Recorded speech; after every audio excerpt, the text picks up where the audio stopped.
¿Por qué el Estado mexicano ha abandonado por completo los hospitales públicos? Porque, ¿por qué no? ¿Por qué no? ¿Qué pasa? ¿Qué? Eso no da votos. Lo único de lo que se trata es de tener votos. Te pongo. No lo voy a comentar, lo iba a comentar más a fondo, pero no lo voy a hacer. Mira, probablemente me retrase unos segundos, pero vamos a intentarlo así. Mira, el proyecto de presupuesto que hasta ahora se ha presentado en el Gobierno de México recorta salud, medio ambiente, seguridad y cultura. Contempla recortes a las universidades como la UNAM, el Politécnico Nacional y la Universidad Autónoma Metropolitana, aunque la presidenta les había prometido que iba a aumentar su presupuesto.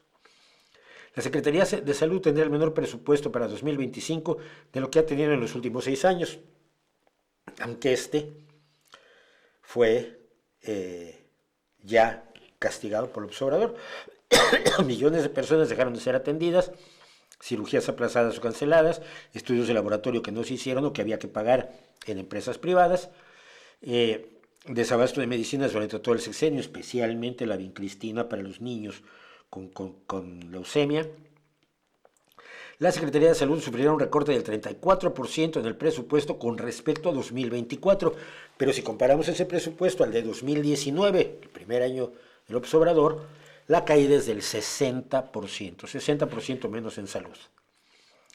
Seguridad y protección ciudadana, 36% menos de presupuesto, pese a que el gobierno del Obrador cerró con 189,000 víctimas de homicidio en 70 meses, más muertos que los que ha habido, por supuesto, en la guerra de Siria.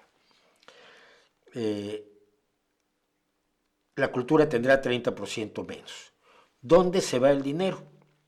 Pues la Secretaría de Bienestar, que es la que reparte el dinero en efectivo a los programas sociales del gobierno mexicano, no solo no ve reducidos sus ingresos, sino que los ve aumentados.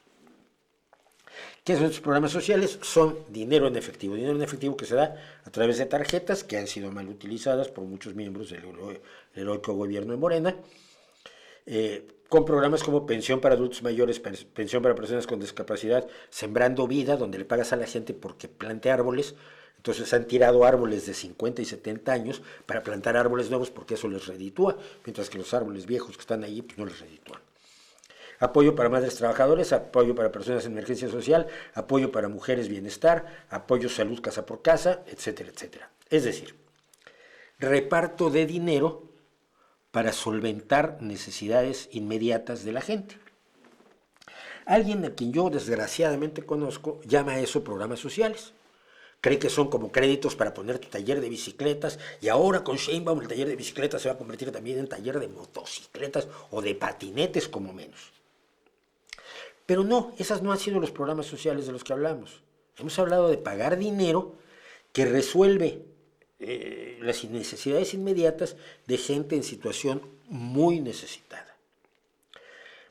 Pero el día que se le acabe ese dinero, que es para gasto corriente, no para inversión, si me entiende alguien, el día que tiene que volver a cobrar ya no tiene nada, ni taller de bicicletas ni bicicleta, porque todas esas ayudas sociales son para el gasto corriente, son para que tengas para comer. Y eso sí genera votos, eso sí genera lealtades. Y si tienes a 30,000 padres con hijos con cáncer que se van a morir, ¿qué te importa? 30,000 votos no son nada junto a los millones que puedes obtener dándole a la gente su limosna bimestral, que es de cantidades bajísimas, de cantidades que no permiten realmente que la gente salga de la pobreza. Los programas sociales son programas que efectivamente establecen las bases necesarias para que la gente salga y permanezca fuera de la pobreza. Por ejemplo, los créditos a la pequeña y mediana empresa, a las cooperativas, la educación técnica para hacer talleres de carpintería o para aprender a programar en lo que sea, no sé, a programar en ensamblador para que seas uno de los pocos que quedan programando en ensamblador, ¿no? O para hacer aplicaciones o para crear chips, para qué sé yo. Programas que hagan que la gente tenga los medios necesarios para salir de la pobreza y permanecer fuera de la pobreza, y de paso generar riqueza para todo el país. Eso no lo hacen los programas que creó López Obrador, ni los que está fortaleciendo Claudia Sheinbaum. Y luego el mayor presupuesto será para el programa Provisiones para el Desarrollo de Trenes de Pasajeros y de Carga, no sé por qué. Porque hasta este momento el único gran proyecto ferroviario de López Obrador ha sido un desastre que ha costado muchísimo más de lo que estaba originalmente presupuestado y todavía va a costar muchísimo, muchísimo más. Es un presupuesto estilo Milei. Empobrece, porque si no tienes salud, la salud la tienes que pagar también con la limosna que te da el gobierno. Salvo que seas rico y puedas ir a la Humana o al Hospital Inglés y estas tipo de cosas, ¿no? Pero es un presupuesto que reduce necesidades fundamentales, mantiene o incrementa la pobreza, pero garantiza los suficientes votos para que Morena se mantenga en el poder durante décadas. ¿Qué es el proyecto? Nada más. Ese es el proyecto.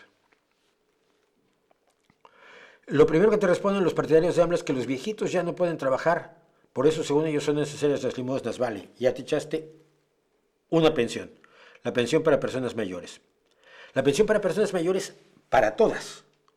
Cuidado, si gente rica, no sé, que pueda tener más de 65 años, que sea muy rico. Carlos Slim, seguro tiene más de 65 años, Carlitos Slim. Carlos Slim, el hombre más rico de México y uno de los 10 o 20 hombres más ricos del mundo. 84 años, Carlos Slim, el hombre más rico de México, puede cobrar esa pensión. Porque esa pensión no está dada en función de necesidades, sino única y exclusivamente en función de edad. Es decir, en vez de focalizar, eso es muy justo, las personas que no tienen una pensión, se les da una pensión. Hombre, eso es izquierda. No, les damos una pensión a todos, a los que ya tienen una pensión, a los que siguen trabajando, a los que tienen suficiente dinero para no necesitar una pensión y al hombre más rico de México. A todos les damos lo mismo. Es una visión como la de los impuestos de Milei, ¿no? Todos pagan el 10%. Es decir, son programas sociales que tienen un objetivo meramente clientelista y electorero. No son programas sociales destinados a reducir efectivamente la pobreza en el país.